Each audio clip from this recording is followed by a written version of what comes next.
Good morning students, आप सभी को मेरा राम राम नमस्कार।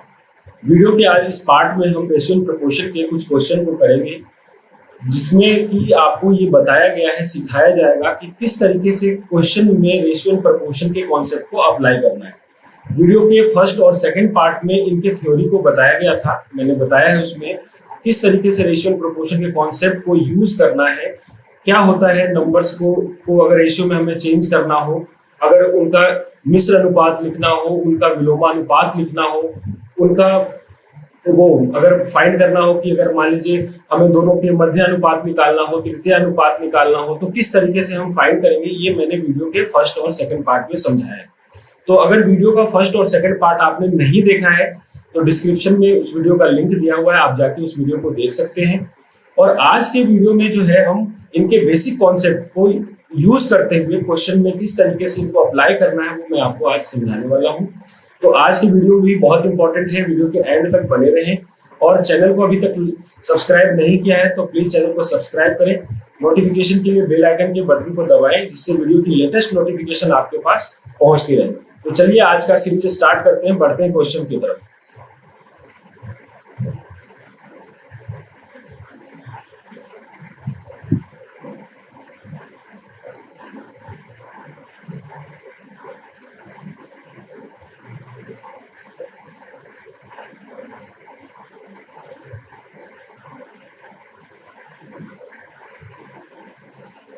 आज के सीरीज में पहला क्वेश्चन है कि एक व्यक्ति 6 मीटर लंबी खंबे की 8 मीटर लंबी परछाई पर खड़ा है। यानी खंबे की लंबाई है कितनी, 6 मीटर। देखिए यहाँ पे खंबे की लंबाई दिया हुआ है 6 मीटर और उस खंबे की परछाई कितनी दी है, उस खंबे की परछाई है 8 मीटर।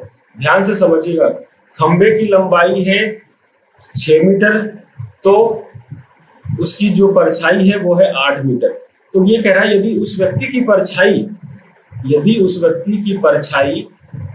2.4 मीटर हो, 2.4 मीटर हो, उस व्यक्ति की परछाई अगर 2.4 मीटर हो। देखिए यहाँ पे हमने लिखा है इसकी लंबाई, व्यक्ति की क्या है, लंबाई है, और ये चीज जो है वो है व्यक्ति की परछाई। तो प्रोपोर्शन में हम इधर भी वैसा ही लिखेंगे। यहाँ जो होगी, यहाँ पे खंबे की लंबाई थी, खंबे की परछाई थी, तो यहाँ पे भी व्यक्ति की लंबाई आएगी और यहाँ पे जो है वो उसकी परछाई आएगी। समानुपातिक टर्म में हम इसको रिप्रेजेंट करेंगे। अगर यहाँ लंबाई है उसके बाद परछाई लिखा है तो इधर भी लंबाई और परछाई लिखेंगे। सेम समय की बात है, और ये जो चिन्ह लगाया है वो समानुपात का चिन्ह होता है। तो देखिए यहाँ पे जो उसकी परछाई है वो कितनी है, 2.4 मीटर। अब पूछा जा रहा है कि उस व्यक्ति की लंबाई क्या है, तो हमने उस व्यक्ति की लंबाई को क्या मान लिया, x मान लिया। अब इस तरीके से समानुपातिक टर्म को, ये इसका जो चिन्ह है ये समानुपात का है, ये जो है वो समानुपात का है। इस तरीके से समानुपातिक इस टाइप के क्वेश्चन को सॉल्व करने के लिए मैंने कॉन्सेप्ट बताया था कि अगर आपको इसको सॉल्व करना हो, इस तरीके से कुछ दिया हुआ हो, तो बाहर वाले के टर्म को, बाहर वाला टर्म्स का मतलब 6 और 2.4 को आपको मल्टीप्लाई करना है, बाहर वाले टर्म को, और फिर अंदर से टर्म्स को मल्टीप्लाई करना है। यानी कि 6 और 2.4 मल्टीप्लाई होगा जो बाहर के साइड में है, और अंदर के साइड में जो 8 है और x है, इनको मल्टीप्लाई करेंगे। तो देखिए क्या आएगा, 8x = 6 × 2.4। इस तरीके से इसको सॉल्व करेंगे। तो यहाँ से जो x का मान आएगा वो हो जाएगा 6 × 2.4/8। आप डेसिमल हटाएंगे तो नीचे आएगा 10, ये हो जाएगा 8 × 3 = 24, और यहाँ पे देखिए 6 × 3 = 18, 18/10 का मतलब हो गया 1.8 मीटर उस व्यक्ति की हाइट थी, और उसकी परछाई जो थी वो 2.4 मीटर थी। तो ऑप्शन सी जो है इस क्वेश्चन का राइट आंसर हो जाएगा। आइए बढ़ते हैं नेक्स्ट क्वेश्चन की तरफ। नेक्स्ट क्वेश्चन है, देखिए यहाँ पे ये दिया हुआ है, यदि 1/5 जो है 1/x के अनुपात बराबर है 1/x का अनुपात 1/125 का, तो x का मान क्या होगा। देखिए इसको सॉल्व करने के लिए सेम जो भी प्रीवियस में बताया वही कॉन्सेप्ट को यूज करेंगे अपन। यहाँ पे क्या करना है, ये दिया हुआ आपको 1/5 बराबर है 1/x के, और यहाँ पे 1/x बराबर अनुपात में बराबर है किसके, 1/125 के। आपको इसको भी सॉल्व करने के लिए बाहर से बाहर वाले टर्म को मल्टीप्लाई करना है और अंदर से अंदर वाले को। तो अंदर से अंदर जब आप मल्टीप्लाई करेंगे तो ये होगा 1/x², और इसको आप मल्टीप्लाई करेंगे तो ये आ जाएगा 125 को जब आप 5 से मल्टीप्लाई करेंगे तो ये आ जाएगा 625। इसको क्रॉस मल्टीप्लीकेशन या ब्रज गुणनखंड से आप इसको सॉल्व करना चाहेंगे तो ये आएगा x² बराबर 625। तो यहाँ से जो x का मान आएगा वो कितना आ जाएगा, √625, जिसका मान होता है 25। तो यहाँ पे जो ऑप्शन होगा x का, वो x का मान क्या हो जाएगा, 25 हो जाएगा। तो ऑप्शन ए जो है इसका राइट आंसर है। ऑप्शन ए क्या है, इसका राइट आंसर है। आइए बढ़ते हैं नेक्स्ट क्वेश्चन की तरफ। नेक्स्ट क्वेश्चन है, यहाँ पे दिया हुआ है कि √2 अनुपात 1+√3 और ये है √6 अनुपात x। तो x का मान पूछा गया है। सेम कॉन्सेप्ट, बिल्कुल सेम कॉन्सेप्ट यहाँ पे भी यूज करना है हमें। ये दोनों टर्म को मल्टीप्लाई कर देंगे क्योंकि ये आउटसाइड में है, और यहाँ पे इन दोनों को मल्टीप्लाई करके अपन सॉल्व कर देंगे। थोड़ा सा कैलकुलेशन का ध्यान रखना है आपको। बाकी ऐसे क्वेश्चन में सिर्फ यही कॉन्सेप्ट यूज करना है। जब भी कोई ऐसा इस तरीके से प्रोपोर्शन में आता है, आपको बिल्कुल इसी तरीके से, और ये सारी चीजें मैंने फर्स्ट और सेकंड पार्ट में बताया हुआ है। तो ऊपर आई बटन में इसका लिंक भी दे दिया है मैंने, आप जाके वहां से उस वीडियो को देख सकते हैं। तो देखिए यहाँ पे ये क्या है, आप जब बाहर से बाहर मल्टीप्लाई करेंगे तो ये हो जाएगा √2 × x, और अंदर से अंदर जब मल्टीप्लाई करेंगे तो ये हो जाएगा √6 × 1+√3। ठीक है स्टूडेंट्स, अब देखिए यहाँ पे जब आप मल्टीप्लाई करेंगे तो ये हो जाएगा √2x, और इसको इससे मल्टीप्लाई कर देंगे आप तो ये हो जाएगा √6 + √18। अब देखिए यहाँ से √x यानी √2x = अपन इसमें से मैं कॉमन लेना चाहता हूं तो मैं इसको लिख सकता हूं √3 × √2, और √18 को लिख सकते हैं 3√2, क्योंकि इसको अपन रूट में लिख सकते हैं। आपको मैं यहाँ से बताता हूँ कि 9 × 2, और 9 जो है रूट से बाहर आके हो जाएगा 3, रूट के अंदर बचेगा 2। तो इस तरीके से √2x बराबर आ जाएगा क्या, √2 आप कॉमन ले लीजिए यहाँ से, तो ये आ जाएगा √3 प्लस यहाँ पे आ जाएगा 3, √3 + 3। ये √2 से ये √2 कैंसिल, तो x का जो मान आया है वो क्या हो गया, √3 + 3। ऑप्शन कौन सा, डी जो है इसका राइट आंसर हो जाएगा। ऑप्शन डी क्या है इस क्वेश्चन का राइट आंसर है। आइए बढ़ते हैं नेक्स्ट क्वेश्चन की तरफ।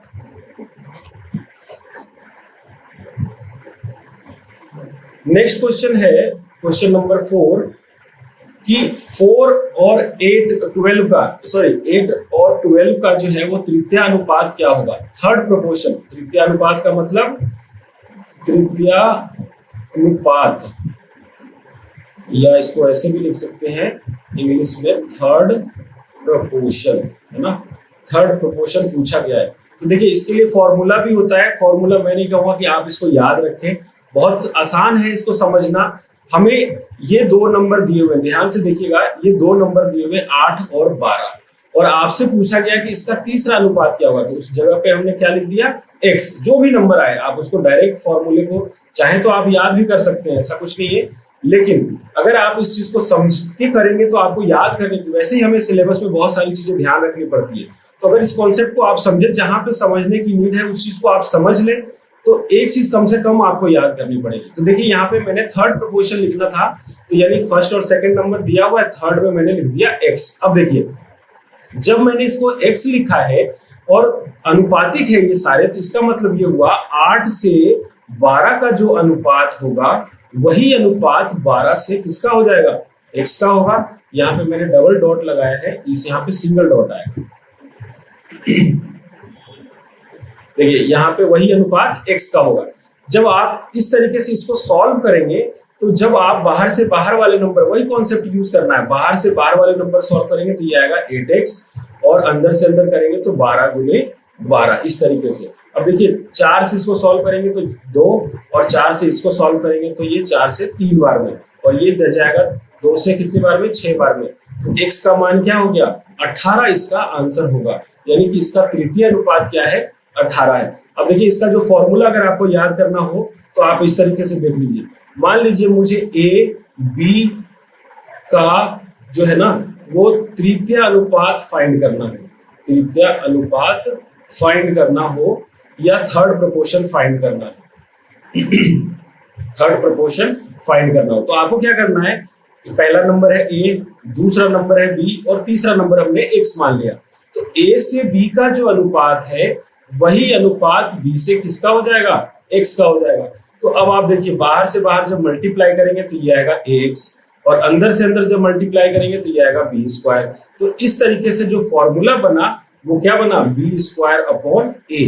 तृतीय अनुपात अगर किसी भी नंबर का फाइंड करना हो तो दूसरे नंबर का स्क्वायर कर देना है और पहले नंबर से भाग देना है। सेम चीज देखिए, अगर यहाँ पे मैंने कॉन्सेप्ट को यूज करते हुए बनाया है, अगर आप इसको डायरेक्ट निकालना चाहें तो 12 का स्क्वायर 12 इंटू 12 और भाग देंगे किससे, 8 से। तो देखिए 4 दूनी 8 और 4 दिया 12 और 2 से गया ये 6 बार में कितना आ गया, x बराबर 18। तो जैसे चाहे आप उस तरीके से, अभी ऐसे आपको ये फॉर्मूला याद करना पड़ेगा, और वैसे है कि अगर आप समझ लेते हैं तो ये डायरेक्टली आप सॉल्व कर सकते हैं। तो ऑप्शन सी जो है इसका राइट आंसर है। आइए बढ़ते हैं नेक्स्ट क्वेश्चन की तरफ।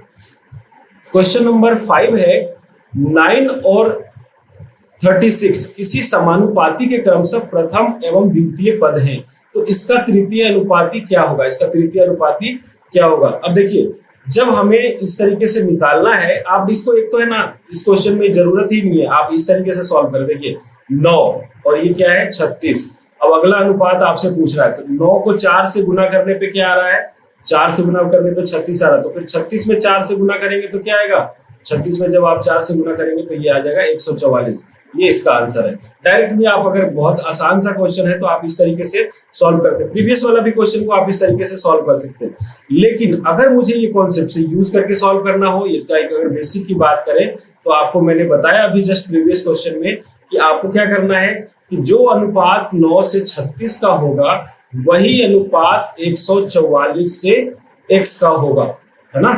जो अनुपात 9 से 36, यहाँ पे 144 मैंने गलत लिखा है, यहाँ एक्चुअली में 36 आएगा, है ना।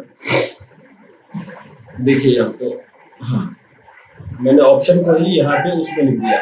अब देखिए, जो अनुपात 9 से 36 का है वही अनुपात 36 से x का होगा।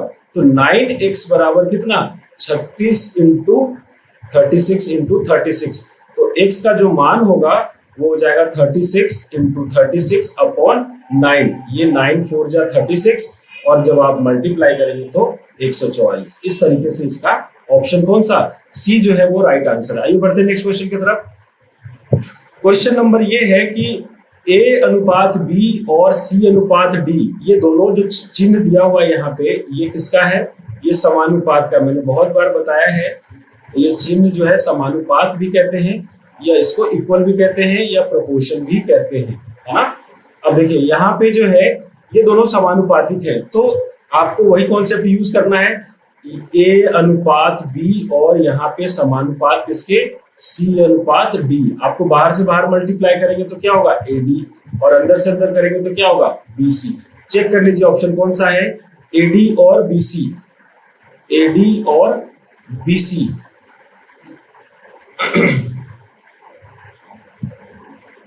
ए डी और बी सी ऑप्शन में, यहाँ पे ऑप्शन में ये करेक्ट नहीं, मतलब टाइप करने वाले से मिस्टेक हुआ है। आप देख लीजिए, ये ऑप्शन आएगा A D is equal to B C. जब बाहर से बाहर मल्टीप्लाई करेंगे तो ये हो जाएगा, यहाँ पे इसको डी करना चाहिए था और इसको बी करना चाहिए था। इस तरीके से ये ऑप्शन हो जाएगा, राइट आंसर इसका हो जाएगा ए। आइए बढ़ते हैं नेक्स्ट क्वेश्चन की तरफ। क्वेश्चन नंबर 7 है, निम्न में से कौन सा कथन गलत है ना। गलत को पहचानना, सत्य यानी कि बहुत सारे दिए हुए हैं, आपको गलत वाला पहचानना है। तो देखिए यहाँ पे दिया हुआ है कि यदि राशियां ए बी सी डी समानुपाती हैं, अगर ये दोनों समानुपाती हैं, तो अगर आपको मैंने बताया कि ए अनुपात बी और यहाँ पे सी अनुपात डी, ये अगर दिया हुआ है तो यहाँ पे आप क्या लिखेंगे, यहाँ से हो जाएगा, अगर अंदर वाले में करें तो ए डी और बाहर वाले में करें तो, यहाँ से बाहर वाले में करेंगे तो ए डी और अंदर वाले को सॉल्व मल्टीप्लाई करेंगे तो ये आएगा बी सी। तो यानी कि इस तरीके से ये भी क्वेश्चन का ऑप्शन सही है। दूसरी चीज कह रहा है कि अगर ए बी सी डी के समानुपाती है, तो अगर समानुपाती होगा तो मैंने बताया A D is equal to B C होना चाहिए, ए डी का अनुपात बी सी के अनुपात से बराबर होना चाहिए। बट यहाँ तो ये चीज फॉलो नहीं हो रहा है, यहाँ A C is equal to B D लिखा हुआ है, तो ये जो है इसका राइट आंसर है। दूसरी चीज, तीसरा ऑप्शन है कि ए और बी का विलोमानुपात, व्युत्क्रमानुपात का मतलब हुआ विलोमानुपात, है ना, ये इसका मतलब हुआ विलोमानुपात या इनवर्स प्रोपोर्शन, इसको इनवर्स प्रोपोर्शन भी बोल सकते हैं, इनवर्स प्रोपोर्शन। तो इसका जो इनवर्स प्रोपोर्शन होता है वो होता है बी अनुपात ए, ये भी करेक्ट है। दूसरा चीज ये है, यदि राशियां गुणोत्तर श्रेणी में, गुणोत्तर श्रेणी का मतलब हुआ ज्योमेट्रिक प्रोग्रेशन, ये जब क्वेश्चन कराऊंगा इसके सीरीज वाले तो आपको उसमें आएगा समझ में, तो वहां पे जो होता है वो बी स्क्वायर बराबर क्या होता है, AC होता है, तो ये भी सही है। यानी कि जो गलत है वो कौन सा है, ऑप्शन बी जो है इसमें गलत है, और इसका आंसर हो जाएगा बी, तो बी इस क्वेश्चन का राइट आंसर है। आइए बढ़ते हैं नेक्स्ट क्वेश्चन की तरफ। क्वेश्चन नंबर 8 है कि x अनुपात y बराबर दिया हुआ है 3 अनुपात 4, तो आपसे पूछा गया है कि 2x प्लस 3y बटे में 3y माइनस 2x का मान क्या होगा। अब देखिए फिर वापस बेसिक कॉन्सेप्ट, सारी चीजें मैंने फर्स्ट और सेकंड पार्ट में समझाया हुआ है, ये वाली चीज जो मैं बता रहा हूँ वो वीडियो के फर्स्ट पार्ट में है, आप जाके जरूर वहां से देखें। वहां पे मैंने बताया था कि अगर a अनुपात b, अगर मान लीजिए 5 अनुपात 3 हो तो a का मान 5 हो जाएगा और b का मान क्या हो जाएगा, 3 हो जाएगा।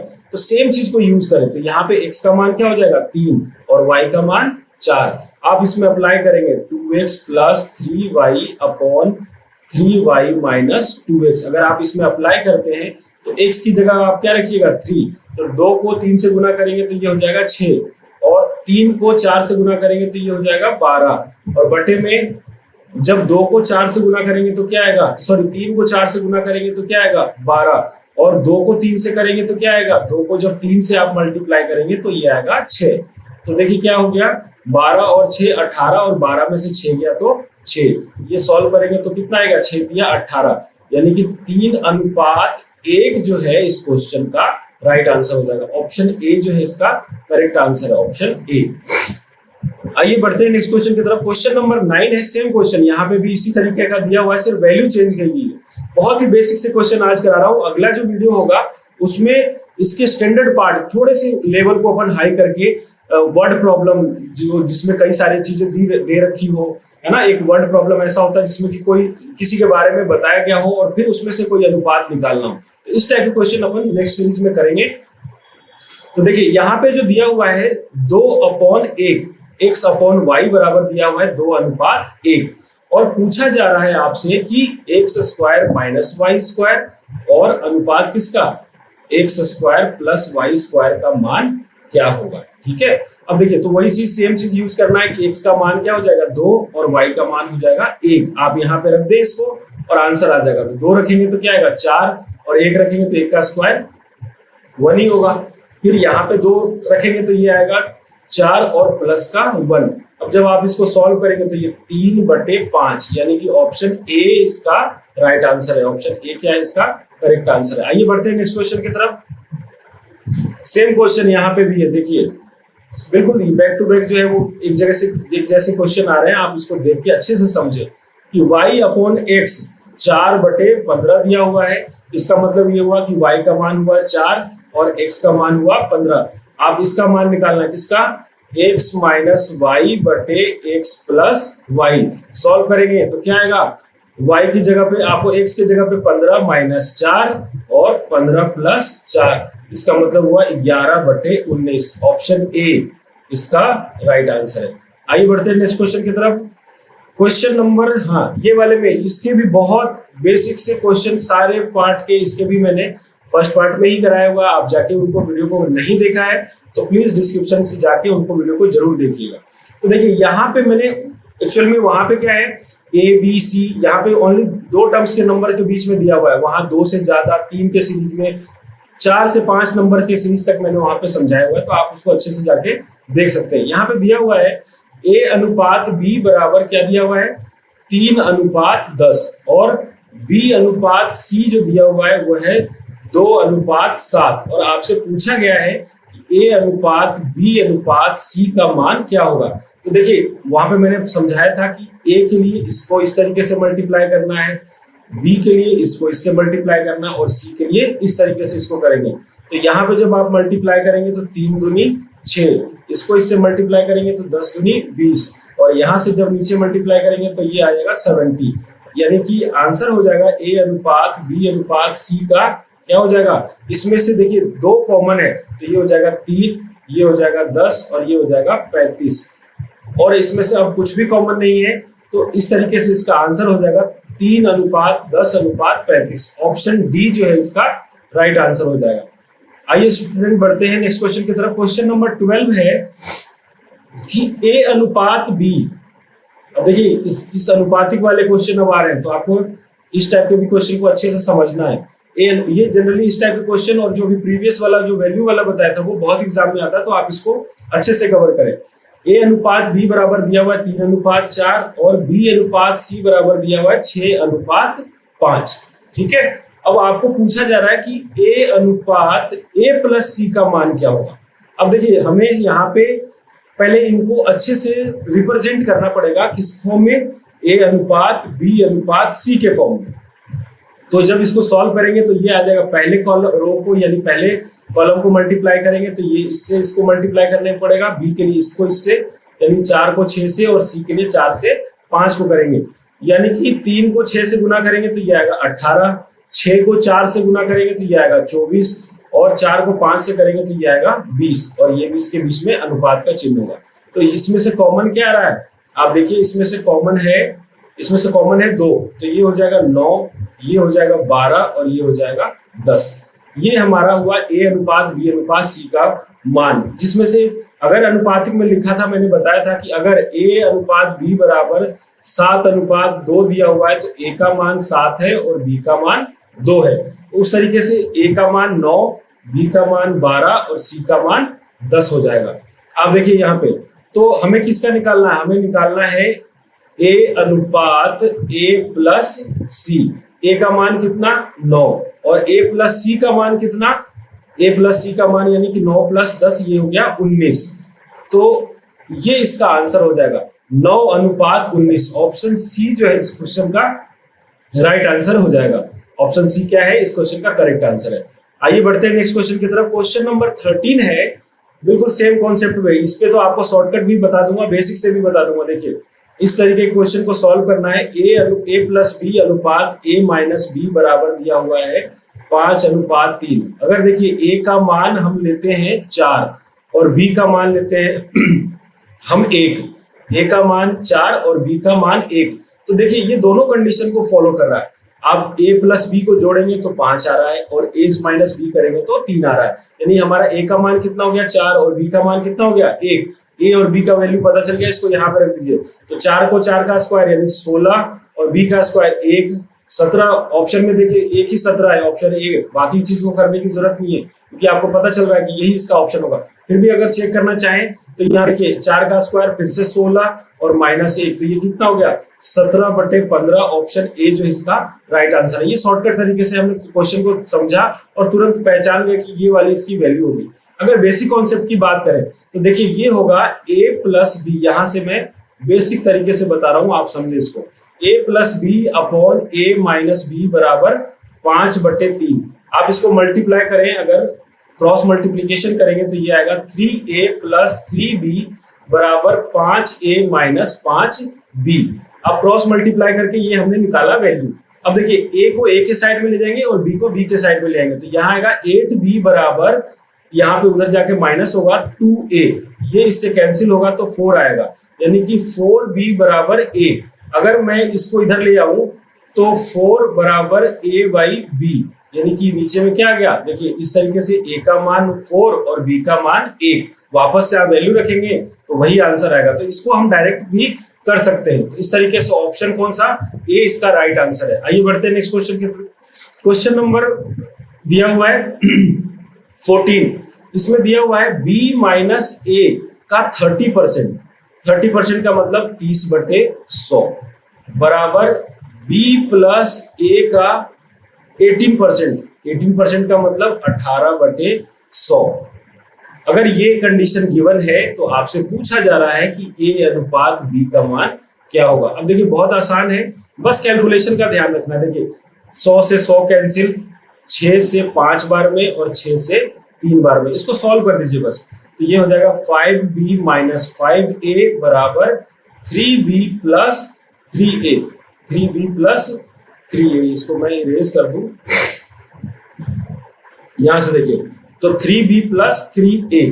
अब इसको जब सॉल्व करेंगे यानी कि b को b के साइड में ले जाएं तो ये हो जाएगा 2b, और a को a के साइड में ले जाएंगे तो ये आ जाएगा 8a। 2 से ये जाएगा कितनी बार में, 4 बार में। तो a अनुपात b, देखिए यहाँ a ऊपर में है तो b को नीचे ले जाइए, तो ये हो जाएगा a अनुपात b बराबर, अब 4 को नीचे ले जाएंगे तो ये हो जाएगा 1 अनुपात 4। ऑप्शन ए जो है इसका राइट आंसर हो जाएगा। आइए बढ़ते हैं नेक्स्ट क्वेश्चन की तरफ। क्वेश्चन नंबर 15 है कि 3x is equal to 5y is equal to 4z। ये वाला कॉन्सेप्ट आपको वीडियो के सेकंड पार्ट में आपको मिलेगा। बेसिक से भी और शॉर्टकट से भी कैसे कराएं मैं अभी भी कराऊंगा, लेकिन उसमें और कई सारी चीजें, प्रथमानुपात, मध्यानुपात, तृतीयानुपात, चतुर्थानुपात, बहुत सारी चीजों को मैंने बहुत अच्छे से एक्सप्लेन किया है। तो आप प्लीज वो वीडियो को जरूर जाके देखें। डिस्क्रिप्शन में या ऊपर आई बटन में भी आपको लिंक मिल गया होगा, आप वहां से उन वीडियो को जाके देख सकते हैं। अब देखिए यहाँ पे इस क्वेश्चन को करना है, ये क्या दिया हुआ है, 3x प्लस 5y इज अनुपात, ये इक्वल का साइन है ना, ये इक्वल का साइन है, इज इक्वल टू 4z।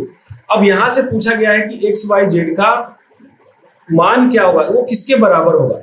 तो इस तरीके का कंडीशन अगर दिया हो तो मैंने k मान के इसको बताया था। अभी मैं इसको शॉर्टकट से करा रहा हूं। तो देखिए x y z आपको लिखना है, तो क्या तरीका है कि जब x लिखना है तो x को आप रहने दीजिए, y और z के नंबर को मल्टीप्लाई कर दीजिए।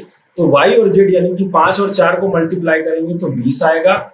उसके बाद अगर y को रहने देते हैं, y को एज इट इज छोड़ देते हैं और x और z को मल्टीप्लाई करेंगे तो ये आएगा 12, और z को निकालना है तो z को आप एज इट इज रहने दीजिए और a और b को यानी x और y को मल्टीप्लाई करेंगे तो ये क्या आएगा, 15। अब देखिए यहाँ से कॉमन क्या है, x y z में कॉमन, या शायद आपको यहाँ से कुछ भी कॉमन नहीं दिया हुआ है, तो ये इसका आंसर हो जाएगा। क्योंकि इसमें 12 के चलते, वैसे 5 कॉमन हो जाता है लेकिन 12 के चलते यहाँ से कुछ भी कॉमन नहीं है, तो इसका आंसर क्या हो जाएगा, 20 अनुपात 12 अनुपात 15। ऑप्शन बी जो है इस क्वेश्चन का राइट आंसर हो जाएगा, ऑप्शन बी।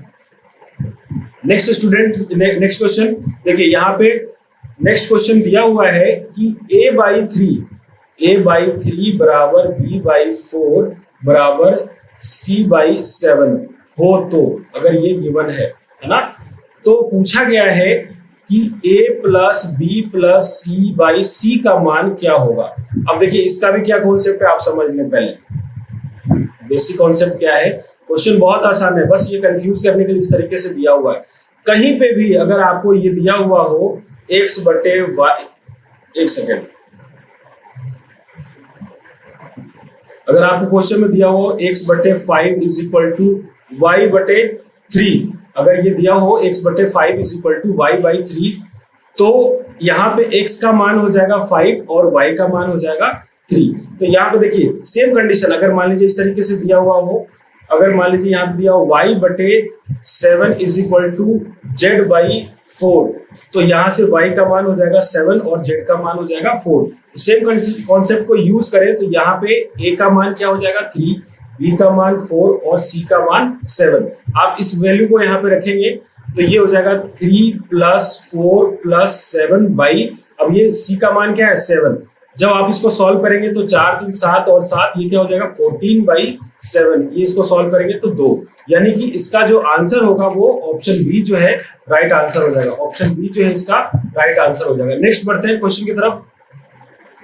क्वेश्चन नंबर 17 है, a का 2/3, a का 2/3 b के 4/5 के बराबर हो, b के 4/5 के बराबर हो, तो पूछा जा रहा है कि a अनुपात b का मान क्या होगा, a अनुपात b का मान क्या होगा। बहुत आसान, इसको सॉल्व कर लीजिए आप। a से b को आप पहले डिवाइड कर लें तो ये क्या हो जाएगा a अनुपात b, यहां से मैंने ये अंश में था, इसको मैंने हर में लेके आया, a अनुपात b बराबर 2/3।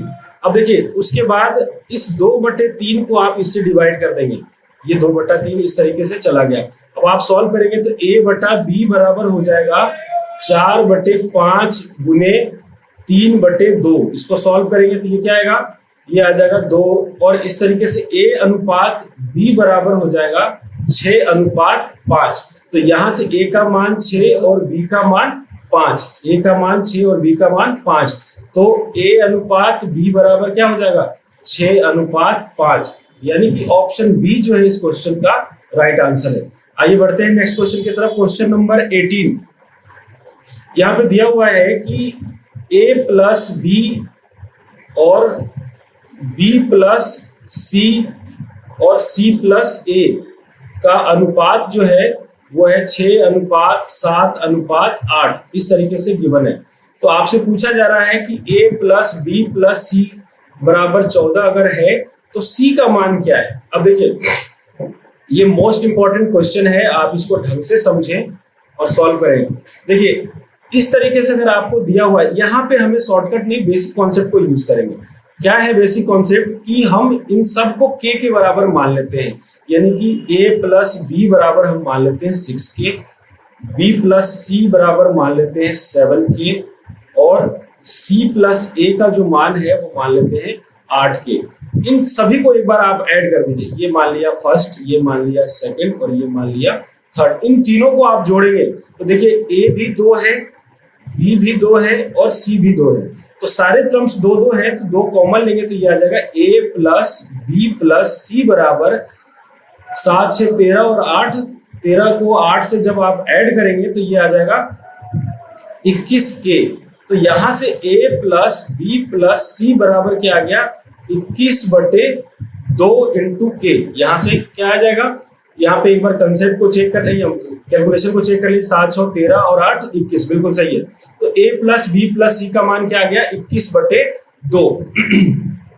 अब देखिए यहां से जब हम इसको सॉल्व करेंगे, जब इसको यहां से अपन सॉल्व करेंगे तो ये क्या आएगा, देखिए यहां से जो A प्लस बी प्लस सी बराबर जो 21/2 है, यहां से A प्लस बी प्लस सी का मान आपको क्या दिया हुआ है, देखिए यहाँ पे दिया हुआ है 14। तो ये रखेंगे कि 14 बराबर 21/2 इंटू K। तो 7 दूनी 14 और 7 दिया 21। तो K का मान यहाँ से गुणनखंड करेंगे तो ये हो जाएगा 4/3। K का मान क्या आ गया, 4/3। अब आइए पहले समीकरण से, पहला समीकरण में क्या था, A प्लस बी बराबर क्या मान था, 6K। तो A प्लस बी बराबर 6 और K का मान रख देंगे 4/3। इसको सॉल्व कीजिएगा तो ये आएगा कितना, A प्लस बी बराबर आ गया 8, 4 दूनी 8। और आपको C का मान पूछा गया और दिया हुआ क्या है, A प्लस बी प्लस सी बराबर 14 और A प्लस बी का मान कितना है 8। तो C का मान क्या हो जाएगा, 14 माइनस 8। तो C का मान हो जाएगा 6, इसका आंसर हो जाएगा। तो इस तरीके से क्वेश्चन नंबर 18 बहुत इंपॉर्टेंट है। अगर एग्जाम में, कई सारे एग्जाम में पूछा भी गया है तो आप इसको अच्छे से समझ के, इससे बेसिक कुछ क्वेश्चन में नेक्स्ट पार्ट में कराऊंगा तो आप वहां से समझिएगा। आइए बढ़ते हैं नेक्स्ट क्वेश्चन की तरफ।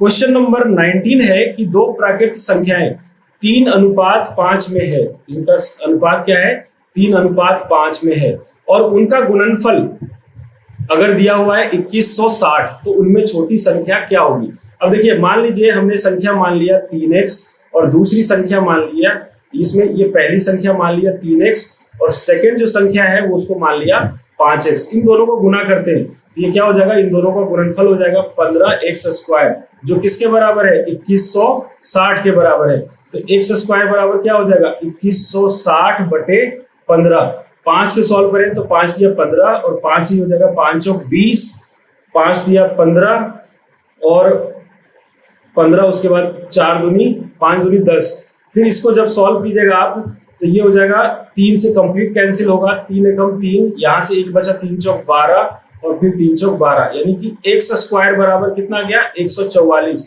तो x का मान 12, x का मान क्या हो गया 12। अब आपसे पूछा गया कि छोटी संख्या क्या होगी, तो हमारे पास दो संख्या कौन कौन सी है, फर्स्ट और सेकंड जो संख्या है वो है 3x और 5x। तो 3 में 12 रखिएगा और 5 में भी 12 रखिएगा, ये गुना करिएगा तो 36 आएगा और इसको गुना करिएगा तो कितना आएगा 60। तो ऑप्शन कौन सा है 36, यानी कि ए ऑप्शन इसका करेक्ट आंसर हो जाएगा। क्वेश्चन नंबर 20 है कि एक कक्षा में 54 विद्यार्थी, टोटल विद्यार्थियों की संख्या कितनी है, टोटल जो स्टूडेंट्स हैं वो है, टोटल स्टूडेंट है 54, यानी कि बॉयज और गर्ल्स मिला के जो टोटल स्टूडेंट है वो है 54। अब यहाँ कह रहा है कि गर्ल्स की जो यानी कि छात्राओं की जो संख्या है वो छात्रों की संख्या का 4/5 हो। तो हम मान लेते हैं कि यहाँ पे जो छात्रों की संख्या यानी कि छात्र की संख्या जो है ना, छात्र की संख्या यहाँ पे हम मान लेते हैं, ये देखिए इस तरीके से इसको हम छात्र की संख्या मान लेते हैं 5। तो छात्राओं की संख्या क्या हो जाएगी, छात्राओं की संख्या यानी कि गर्ल्स की जो संख्या हो जाएगी 5 × 4/5। तो यानी कि कितना आ गया, 4। अगर लड़के 5 हैं तो लड़कियां जो है वो 4, टोटल लड़कियां जो है वो 4 है। अब कुल ये मान कितना हो गया, 5 और 4। यहाँ पे देखिए, यहाँ पे ये कहा हुआ था कि छात्राओं की संख्या जो है ना वो छात्रों की संख्या का 4/5 है। 4/5 का मतलब हर जो है वो बड़ा है, हर बड़ा है, यानी कि लड़कियों की संख्या कम है, लड़कों की संख्या ज्यादा है। कैलकुलेशन के लिए मैंने छात्रों की संख्या को माना 5, सॉल्व किया तो छात्राओं की संख्या 4 यानी 5 का 4/5 क्या होगा, 4। यानी लड़कों की संख्या यहाँ पे है 5 और लड़कियों की संख्या है 4। कुल विद्यार्थी है 54, यानी कि दोनों को जोड़ने पे कितना आएगा, 9। 9 का मान जो है वो 54 के बराबर है। तो 1 का मान कितना हो जाएगा, 6 के बराबर। 9 छक 54, 1 का मान 6 के बराबर। तो अब पूछा जा रहा है कि छात्रों की संख्या कितनी है। तो देखिए लड़के कितने थे, यहाँ पे लड़के थे 5, तो 5 किसके बराबर हो जाएगा, 30 के। और लड़कियों की बात करें तो लड़कियां 4 हैं, तो लड़कियां बराबर हो जाएगी 24 के। तो आपसे पूछा गया छात्रों की संख्या कितनी है, तो ऑप्शन बी जो है इसका राइट आंसर हो जाएगा। तो ये थे 20 क्वेश्चन जो बहुत ही बेसिक से क्वेश्चन थे जिसको मैंने आज सॉल्व कराया है। नेक्स्ट वीडियो के पार्ट यानी कल के जो वीडियो में होगा उसमें 20 से 15 क्वेश्चन जो है इससे थोड़ा सा स्टैंडर्ड जो वर्ड्स प्रॉब्लम होंगे, शब्दों पे जो दिया हुआ होता है कि किसी भी छात्र की संख्या बढ़ गई या कोई क्रिकेट मैच पे बेस्ड हो या फिर जनसंख्या पे बेस्ड हो, उन सारे क्वेश्चन को अपन करेंगे। तो आज का वीडियो कैसा लगा हमें कमेंट में जरूर बताएं। वीडियो पसंद आया हो तो लाइक करें, और अगर अभी तक आपने हमारे चैनल को सब्सक्राइब नहीं किया है तो प्लीज चैनल को सब्सक्राइब करें। नोटिफिकेशन के लिए बेल आइकन के बटन को जरूर दबाएं। तो मिलते हैं स्टूडेंट्स फिर नेक्स्ट सीरीज में, तब तक के लिए आपका थैंक यू।